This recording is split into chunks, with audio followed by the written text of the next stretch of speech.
سعادت حسن منٹو کا افسانہ گورمکھ سنگھ کی وصیت۔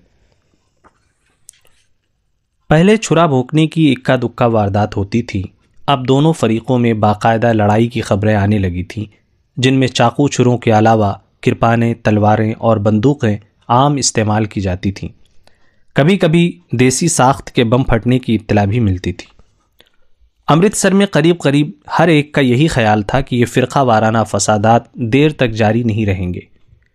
جوش جو ہی ٹھنڈا ہوا، فضا پھر اپنی اصلی حالت پر آ جائے گی۔ اس سے پہلے ایسے کئی فسادات امرتسر میں ہو چکے تھے جو دیر پا نہیں تھے۔ 10-15 روز تک مار کٹائی کا ہنگامہ رہتا تھا، پھر خود بخود فرو ہو جاتا تھا۔ چنانچہ پرانے تجربے کے بنا پر عام لوگوں کا یہی خیال تھا کہ یہ آگ تھوڑی دیر کے بعد اپنا زور ختم کر کے ٹھنڈی ہو جائے گی، مگر ایسا نہ ہوا۔ بلووں کا زور دن بدن بڑھتا ہی گیا۔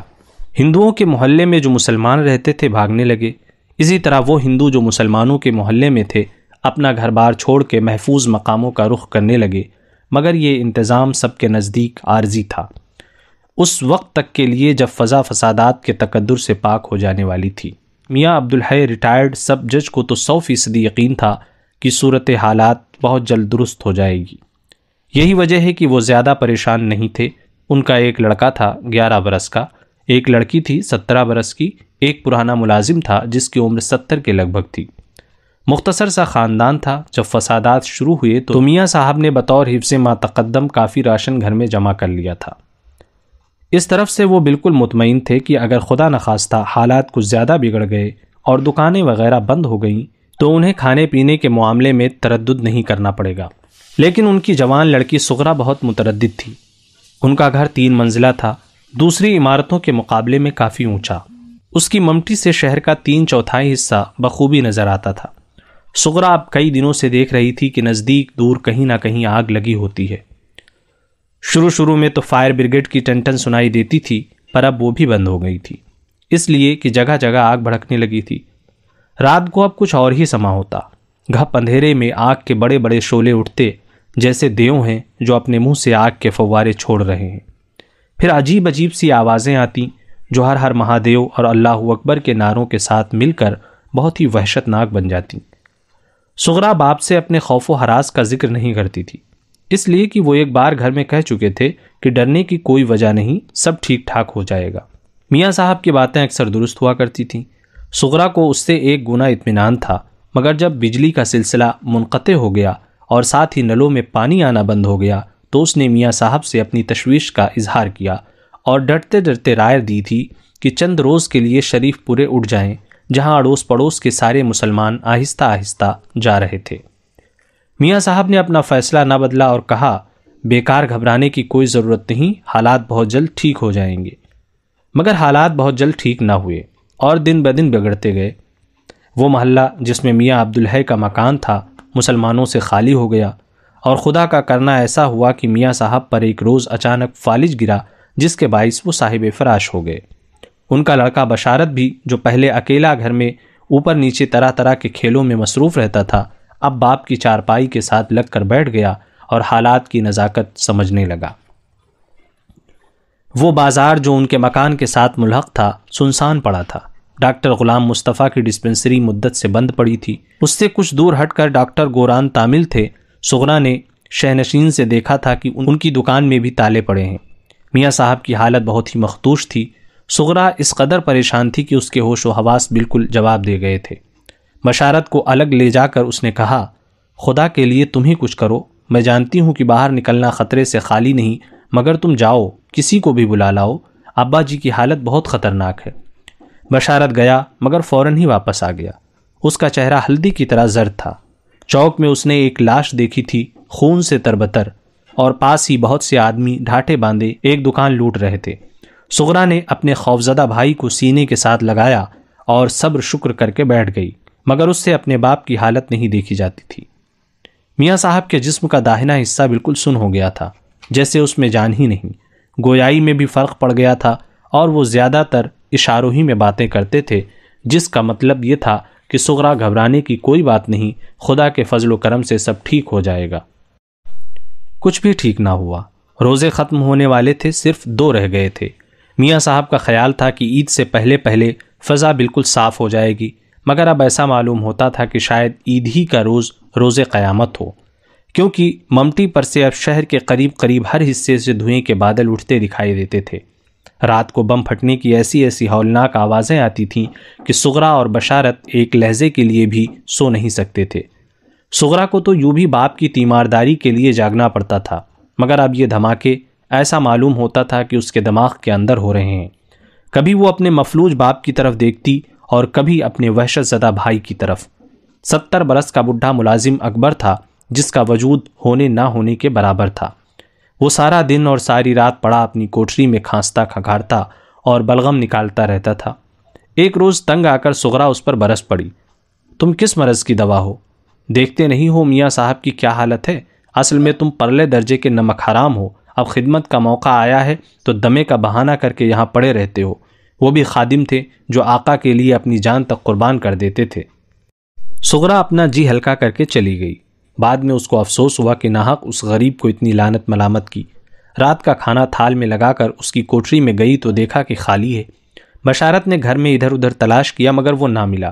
باہر کے دروازے کی کنڈی کھلی تھی، جس کا مطلب یہ تھا کہ وہ میاں صاحب کے لیے کچھ کرنے گیا ہے۔ صغرا نے بہت دعا مانگی کہ خدا اسے کامیاب کرے، لیکن 2 دن گزر گئے اور وہ نہ آیا۔ شام کا وقت تھا۔ ایسی کئی شامیں صغرا اور بشارت دیکھ چکے تھے۔ جب عید کی آمد کے ہنگامے برپا ہوتے تھے، جب آسمان پر چاند دیکھنے کے لیے ان کی نظریں جمی رہتی تھیں۔ دوسرے روز عید تھی، صرف چاند کو اس کا اعلان کرنا تھا۔ دونوں اس اعلان کے لیے کتنے بےتاب ہوا کرتے تھے۔ آسمان پر چاند والی جگہ پر اگر بادل کا کوئی ہٹیلا ٹکڑا جم جاتا تھا تو کتنی کوفت ہوتی تھی انہیں، مگر اب چاروں طرف دھوئیں کے بادل تھے۔ صغرا اور بشارت دونوں ممٹی پر چڑھے۔ دور کہیں کہیں کوٹھوں پر لوگوں کے سائے دھبوں کی صورت میں دکھائی دیتے تھے، مگر معلوم نہیں یہ چاند دیکھ رہے تھے یا جگہ جگہ سلگتی اور بھڑکتی ہوئی آگ۔ چاند بھی کچھ ایسا ڈھیٹ تھا کہ دھوئیں کی چادر میں سے بھی نظر آ گیا۔ صغرا نے ہاتھ اٹھا کر دعا مانگی کہ خدا اپنا فضل کرے اور اس کے باپ کو تندرستی عطا کرے۔ بشارت دل ہی دل میں کوفت محسوس کر رہا تھا کہ گڑبڑ کے باعث ایک اچھی بھلی عید غارت گئی۔ دن ابھی پوری طرح ڈھلا نہیں تھا، یعنی شام کی سیاہی ابھی گہری نہیں ہوئی تھی۔ میاں صاحب کی چارپائی چھڑکاؤ کیے ہوئے صحن میں بچھی تھی۔ وہ اس پر بے حس و حرکت لیٹے ہوئے تھے اور دور آسمان پر نگاہیں جمائے جانے کیا سوچ رہے تھے۔ عید کا چاند دیکھ کر جب صغرا نے پاس آ کر انہیں سلام کیا تو انہوں نے اشارے سے جواب دیا۔ صغرا نے سر جھکایا تو انہوں نے وہ بازو جو ٹھیک تھا اٹھایا اور اس پر شفقت سے ہاتھ پھیرا۔ صغرا کی آنکھوں سے ٹپ ٹپ آنسو گرنے لگے تو میاں صاحب کی آنکھیں بھی نمناک ہو گئیں، مگر انہوں نے تسلی دینے کی خاطر بمشکل اپنی مفلوج زبان سے یہ الفاظ نکالے، اللہ تبارک و تعالی سب ٹھیک کر دے گا۔ عین اسی وقت باہر دروازے پر دستک ہوئی۔ صغرا کا کلیجہ دھک سے رہ گیا۔ اس نے بشارت کی طرف دیکھا جس کا چہرہ کاغذ کی طرح سفید ہو گیا تھا۔ دروازے پر دستک ہوئی۔ میاں صاحب صغرا سے مخاطب ہوئے، دیکھو کون ہے؟ صغرا نے سوچا کہ شاید بڈھا اکبر ہو۔ اس خیال ہی سے اس کی آنکھیں تمتما اٹھیں۔ بشارت کا بازو پکڑ کر اس نے کہا، جاؤ دیکھو شاید اکبر آیا ہے۔ یہ سن کر میاں صاحب نے نفی میں یوں سر ہلایا جیسے وہ یہ کہہ رہے ہیں، نہیں یہ اکبر نہیں ہے۔ صغرا نے کہا، تو اور کون ہو سکتا ہے ابا جی؟ میاں عبدالحی نے اپنی قوت گویائی پر زور دے کر کچھ کہنے کی کوشش کی کہ بشارت آ گیا۔ وہ سخت خوف زدہ تھا، ایک سانس اوپر اور ایک نیچے۔ صغرا کو میاں صاحب کی چارپائی سے ایک طرف ہٹا کر اس نے ہولے سے کہا، ایک سکھ ہے۔ صغرا کی چیخ نکل گئی، سکھ؟ کیا کہتا ہے؟ بشارت نے جواب دیا، کہتا ہے دروازہ کھولو۔ صغرا نے کانپتے ہوئے بشارت کو کھینچ کر اپنے ساتھ چمٹا لیا اور باپ کی چارپائی پر بیٹھ گئی اور اپنے باپ کی طرف ویران نظروں سے دیکھنے لگی۔ میاں عبدالحی کے پتلے پتلے بے جان ہونٹوں پر ایک عجیب سی مسکراہٹ سی پیدا ہوئی۔ جاؤ گورمکھ سنگھ ہیں۔ بشارت نے نفی میں سر ہلایا، کوئی اور ہے۔ میاں صاحب نے فیصلہ کن انداز میں کہا، جاؤ صغرا وہی ہے۔ صغرا اٹھی، وہ گورمکھ سنگھ کو جانتی تھی۔ پینشن لینے سے کچھ دیر پہلے اس کے باپ نے اس نام کے ایک سکھ کا کوئی کام کیا تھا۔ صغرا کو اچھی طرح یاد نہیں تھا، شاید اس کو ایک جھوٹے مقدمے سے نجات دلائی تھی، جب سے وہ ہر چھوٹی عید سے ایک دن پہلے رومالی سوئیوں کا ایک تھیلا لے کر آیا کرتا تھا۔ اس کے باپ نے کئی مرتبہ اس سے کہا تھا، سردار جی آپ یہ تکلیف نہ کیا کریں، مگر وہ ہاتھ جوڑ کر جواب دیا کرتا تھا، میاں صاحب واہ گرو جی کی کرپا سے آپ کے پاس سب کچھ ہے، یہ تو ایک تحفہ ہے جو میں جناب کی خدمت میں ہر سال لے کر آتا ہوں۔ مجھ پر جو آپ نے احسان کیا تھا اس کا بدلہ تو میری 100 پشت بھی نہیں چکا سکتی، خدا آپ کو خوش رکھے۔ سردار گورمکھ سنگھ کو ہر سال عید سے 1 روز پہلے سوئیوں کا تھیلا لاتے اتنا عرصہ ہو گیا تھا کہ سغرا کو حیرت ہوئی کہ اس نے دستک سن کر یہ کیوں خیال نہ کیا کہ وہی ہوگا، مگر بشارت بھی تو اس کو سینکڑوں مرتبہ دیکھ چکا تھا، پھر اس نے کیوں کہا کہ کوئی اور ہے، اور کون ہو سکتا ہے؟ یہ سوچتی سغرا ڈیوڑھی تک پہنچی۔ دروازہ کھولے یا اندر ہی سے پوچھے، اس کے متعلق وہ بھی فیصلہ ہی کر رہی تھی کہ دروازے پر زور سے دستک ہوئی۔ سغرا کا دل زور زور سے دھڑکنے لگا۔ مشکلیں تمام، اس نے حلق سے آواز نکالی، کون ہے؟ بشارت پاس کھڑا تھا۔ اس نے دروازے کی ایک درز کی طرف اشارہ کیا اور سغرا سے کہا، اس میں سے دیکھو۔ سغرا نے درز میں سے دیکھا، گورمکھ سنگھ نہیں تھا۔ وہ تو بہت بوڑھا تھا، لیکن یہ جو باہر تھڑے پر کھڑا تھا جوان تھا۔ سغرا ابھی درز پر آنکھ جمائے اس کا جائزہ لے رہی تھی کہ اس نے پھر دروازہ کھٹکھٹایا۔ سغرا نے دیکھا کہ اس کے ہاتھ میں کاغذ کا تھیلا تھا، ویسا ہی جیسا گورمکھ سنگھ لایا کرتا تھا۔ سغرا نے درز سے آنکھ ہٹائی اور ذرا بلند آواز میں دستک دینے والے سے پوچھا، کون ہیں آپ؟ باہر سے آواز آئی، جی سردار گورمکھ سنگھ کا بیٹا ہوں، سنتوک۔ سغرا کا خوف بہت حد تک دور ہو گیا۔ بڑی شائستگی سے اس نے پوچھا، فرمائیے آپ کیسے آئے ہیں؟ باہر سے آواز آئی، جی جج صاحب کہاں ہیں؟ سغرا نے جواب دیا، بیمار ہیں۔ سردار سنتوک سنگھ نے افسوس آمیز لہجے میں کہا، اوہ۔ پھر اس نے کاغذ کا تھیلا کھڑکھڑایا، جی یہ سوئیاں ہیں، سردار جی کا دیہانت ہو گیا ہے، وہ مر گئے ہیں۔ سغرا نے جلدی سے پوچھا، مر گئے ہیں؟ باہر سے آواز آئی، جی ہاں، 1 مہینہ ہو گیا ہے۔ مرنے سے پہلے انہوں نے مجھے تاکید کی تھی کہ دیکھو بیٹا، میں جج صاحب کی خدمت میں پورے 10 برس سے ہر چھوٹی عید پر سوئیاں لے جاتا رہا ہوں۔ یہ کام میرے مرنے کے بعد اب تمہیں کرنا ہوگا۔ میں نے انہیں وچن دیا تھا جو میں پورا کر رہا ہوں، لے لیجئے سوئیاں۔ سغرا اس قدر متاثر ہوئی کہ اس کی آنکھوں میں آنسو آ گئے۔ اس نے تھوڑا سا دروازہ کھولا۔ سردار گورمکھ سنگھ کے لڑکے نے سوئیوں کا تھیلا آگے بڑھا دیا، جو سغرا نے پکڑ لیا اور کہا، خدا سردار جی کو جنت نصیب کرے۔ گورمکھ سنگھ کا لڑکا کچھ توقف کے بعد بولا، جج صاحب بیمار ہیں؟ سغرا نے کہا، جی ہاں۔ کیا بیماری ہے؟ فالج۔